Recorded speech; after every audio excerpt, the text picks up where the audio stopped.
Hello there, my fellow gamers and notebook aficionados. 2024 saw many new additions to the still relatively young class of massive laptops sporting 18-inch displays.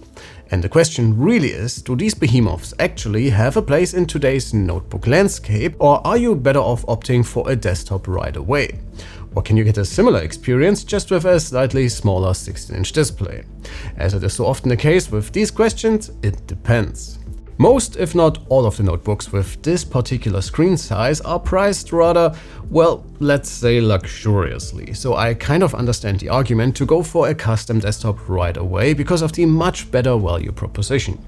On the other hand, we are still talking about notebooks, so you can still move them around, you can use them away from the wall, and for some of the models we have tested, even for a few hours without a problem, and you can also simply put them away when you are not using them.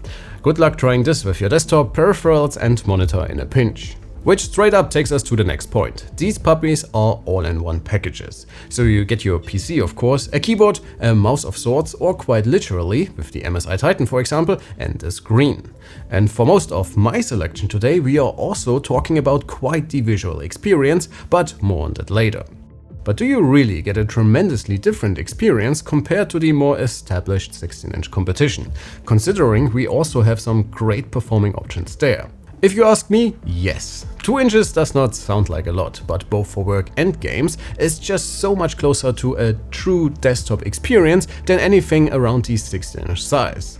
And most manufacturers put the larger chassis to good use, and you get more ports, better upgradability and better cooling for a quieter operation compared to smaller notebooks. So with the more general concerns out of the way, let's have a quick look at the largest notebooks you can currently get your hands on in more detail, because spoiler alert, we tested almost all of them throughout the past year.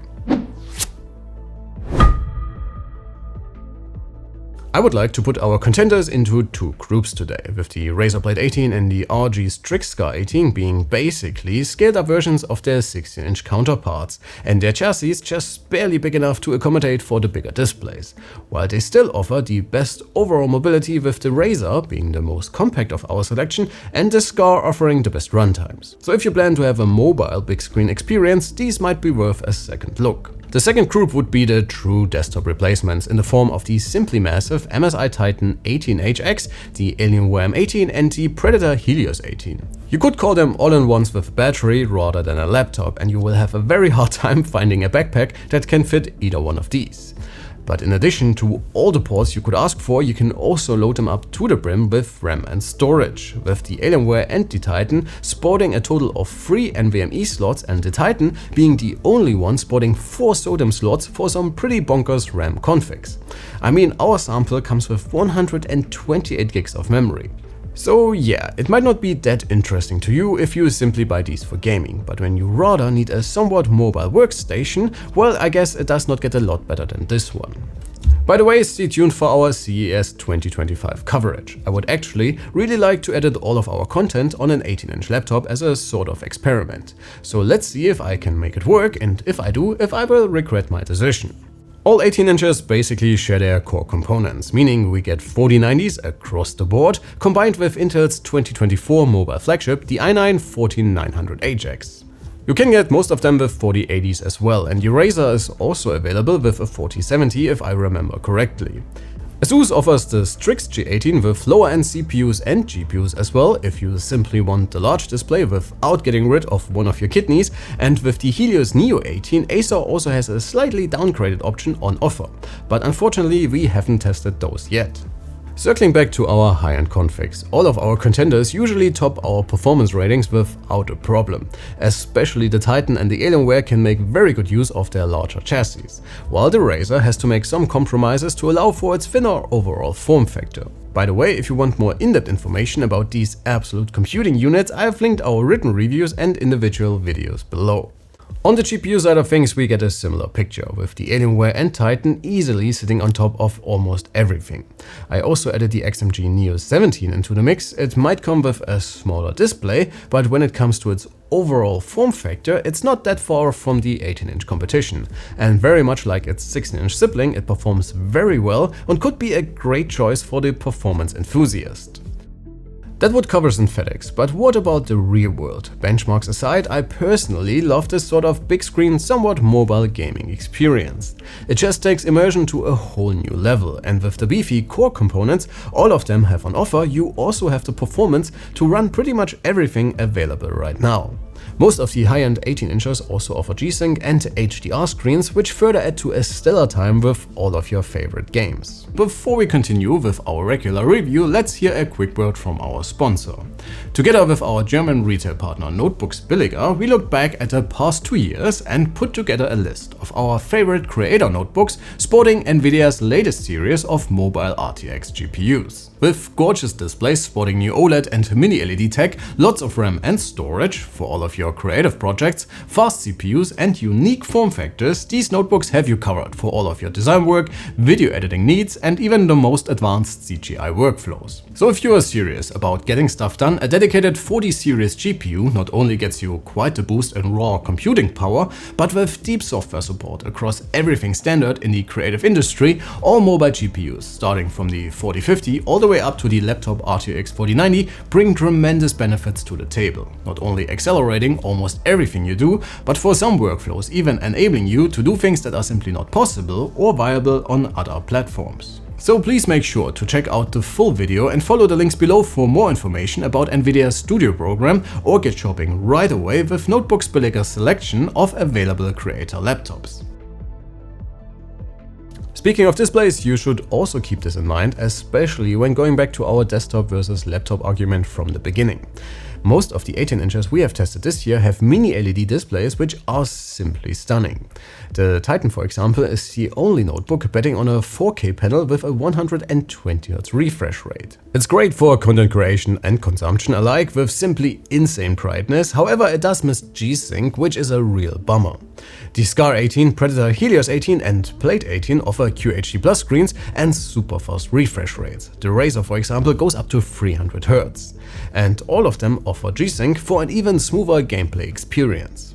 Both the Alienware and the XMG are a little bit behind, with the Alienware topping out at roughly 300 nits, whereas the XMG covers only sRGB.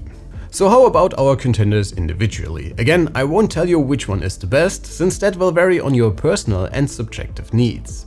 That said, my personal favorites are the MSI Titan and RAZER's Blade 18. The Blade is awesome because of its display, and it's also the smallest offering with this particular screen size, which makes it relatively easy to carry around despite its size. In typical RAZER fashion, it's also incredibly well made and looks super subtle, should you look for a big screen workstation or creator machine. As for the Titan, I much rather see it as the ultimate, somewhat mobile desktop replacement workstation that can also game. I enjoyed it a lot for our videos, especially in this 128GB RAM configuration, which cuts through my edits without a problem. The display also offers additional color presets, which helps with creating our footage, and overall I had a great time with this puppy. When it launched earlier this year, it was the most expensive option in this class of laptops, and it still is, but prices have come down significantly, which makes it even more attractive if you're looking for a true desktop replacement. The Scar is also quite nice when it comes to its overall visual and performance experience, but it shares the same problem as its smaller brother. It is the only contender in this price range betting on a mostly plastic body. The Helios, on the other hand, actually surprised me quite a bit. It's been really flying under my radar in 2024, and for some reason it seems like it's not even available in Europe, which is really quite a shame, since it's one of the best options if you are simply looking for a gaming laptop that has it all. It looks super sleek with some tasteful RGB lighting all around. You get a mostly metal chassis in a somewhat dark blue color that looks amazing, and also a mini LED display that asks for sunglasses in your favorite HDR games. It can also be incredibly quiet in its balanced mode if you do not need all the frames you can get, and it performs competitively with its contenders in higher performance settings, even though it gets very audible if you push it. But it's very attractively priced, so if it's available in your region, definitely check it out.